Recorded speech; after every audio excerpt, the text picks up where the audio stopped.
And again, a very difficult verse, in Isaiah 34:11 to understand. And at this point, we're not trying to understand that verse. We're trying to understand Genesis 1, verse 2. When God created the earth and made the statement, it was without form and void. Well, both without form and void. And the Hebrew word void is found only 3 times. And that word void is found in Genesis 1, verse 2. In the verse we're looking at, that's the first time. And then the second time in Jeremiah chapter 4. And Jeremiah 4 also has the word without form. It has both the words that are in Genesis 1, verse 2 in our verse. In Jeremiah chapter 4, and we're going to read a little bit of the context so we get a feel for what God is saying. And in Jeremiah, primarily God is pronouncing the judgment upon Judah historically, and in turn, as Judah or Israel, the Bible tells us, is a proverb when it's cut off. It is representing the New Testament corporate church, the churches and congregations of the world. And in Jeremiah 4, beginning in verse 19, it says, my bowels, I am pained at my very heart. My heart maketh a noise in me. I cannot hold my peace. Because thou hast heard, O my soul, the sound of the trumpet, the alarm of war. Destruction upon destruction is cried, for the whole land is spoiled. Suddenly are my tents spoiled and my curtains in a moment. How long shall I see the standard and hear the sound of the trumpet? For my people is foolish. They have not known me. They are sottish children, and they have none understanding. They are wise to do evil, but to do good they have no knowledge. I beheld the earth, and lo, it was without form and void, and the heavens, and they had no light. Now, let me stop there. Notice Jeremiah 4, verse 23.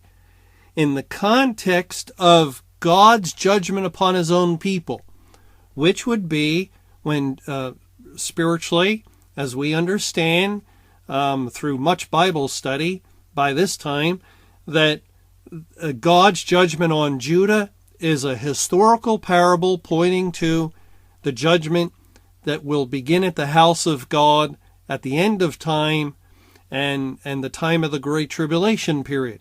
And we are fully aware that that time has come and gone, as the Great Tribulation was a 23-year period from what the Bible reveals.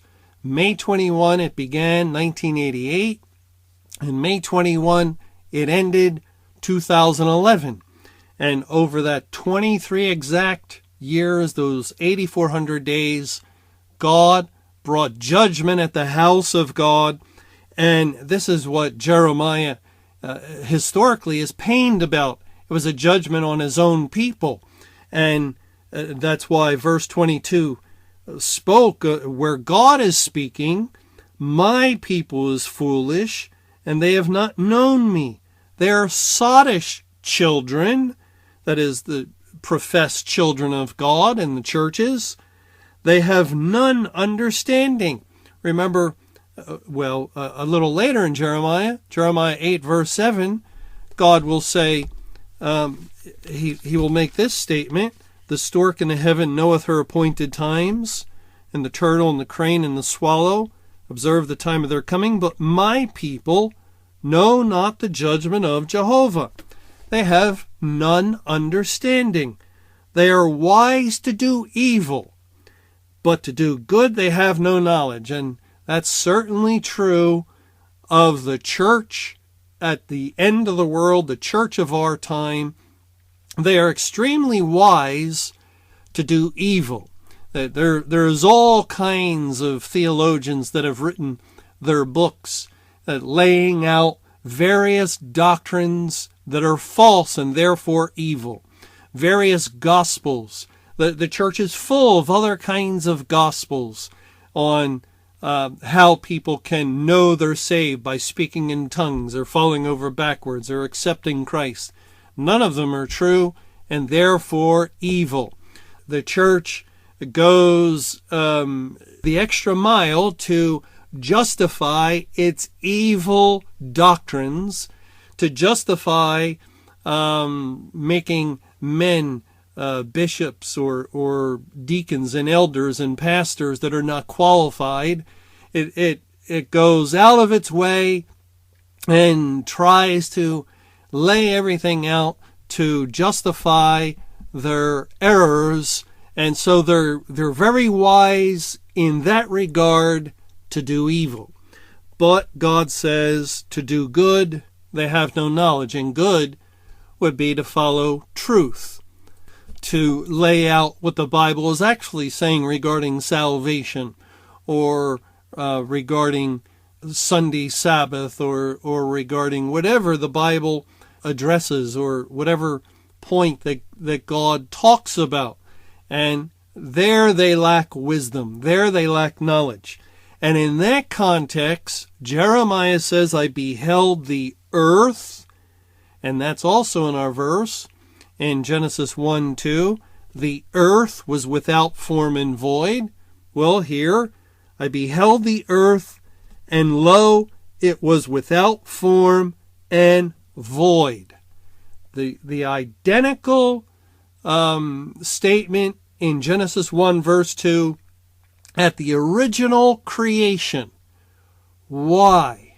Why does God use those same words here in Jeremiah 4?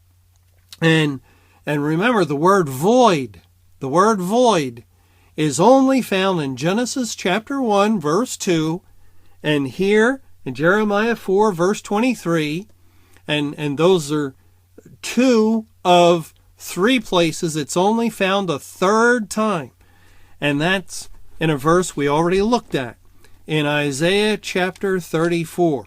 Let's go back to Isaiah 34, and when we were looking at the Hebrew word tohu, Strong's 84:14, we went to Isaiah 34 verse 11, and we noticed that this chapter is describing Judgment Day, and God spoke of stretching out upon it the line of confusion, and the word confusion was without form.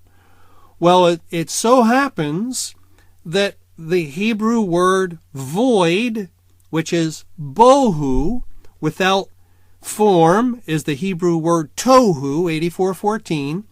Well, void is bohu, Strong's number 922. And that word is also in Isaiah 34 verse 11. And I'll read it again. But the cormorant and the bittern shall possess it. The owl also and the raven shall dwell in it. And again, this is speaking of the world under the wrath of God, a world that fire and brimstone has fallen upon, a world where none shall pass through it forever and ever, and that would be a reference to God himself. God has departed from it. He has left it in the sense of saving, and in the sense of shining the light of the gospel into it. And so the language is fairly common when there's a waste-howling wilderness or a desert land, a barren land. You'll find unclean birds. We see that with Babylon in the book of Revelation, and we've seen it in Isaiah 13 with Babylon as well, in another chapter describing Judgment Day. God pictures an earth or a world under his wrath as a place, as a habitat for unclean fowl or birds. And so it goes on here. The owl also and the raven shall dwell in it, and he shall stretch out upon it the line of confusion, or the line without form, and the stones of emptiness. And the English word emptiness is a translation of bohu, 922 in Strong's Concordance, found only 3 times. Genesis 1, verse 2, Jeremiah 4, verse 23, and here in Isaiah 34, verse 11.